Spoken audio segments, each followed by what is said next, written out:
presidente mo. Isang matapang na pinuno ang dapat maupo. Madaming takot na kay Duterte. Naku po, patay tayo dyan. Lalo na yung mga adik, pinagpapawisan na at nagpapanik. Magic, 6 na buwan.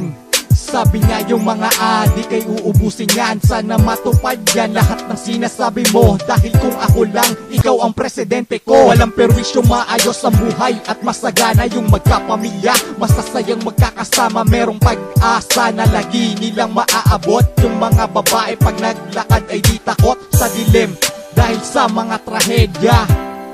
Magkakaiba ang tema, may saksakan, may bagapan. Yan sa kanto ang aking hiling, sana ay mabago. Sino ang dapat na mahalal na presidente?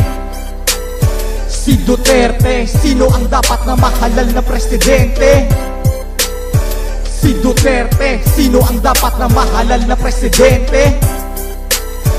Si Duterte. May pagkakataon ka pumili ng boto mo kung sino para sa'yo ang presidente mo. Kung papalarin man siya ay makaupo na, dapat lahat tayo sa kanya ay di umasa. Dahil tao lang siya at napapagod, kailangan din naman tayo ang mismong kumayod para sa atin, para sa ating kakainin. Depende sa inyo kung sino ba ang pipiliin yung maihalal upang umupo na. Dapat yung ihahalal nyo, kayo ang una sa listahan na dapat niyang pakinggan. Na kapag naghirap ka, di ka lang titignan, tutulungan ka na muli ay makabangon. Dadamayan ka sa pagsubok na humahamon sa buhay mo.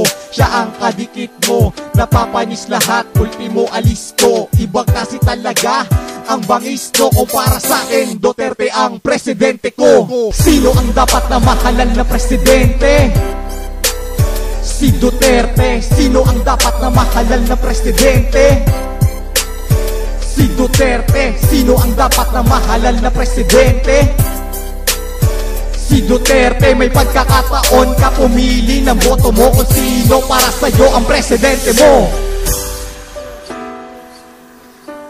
I hate drugs, drugs, drugs, drugs.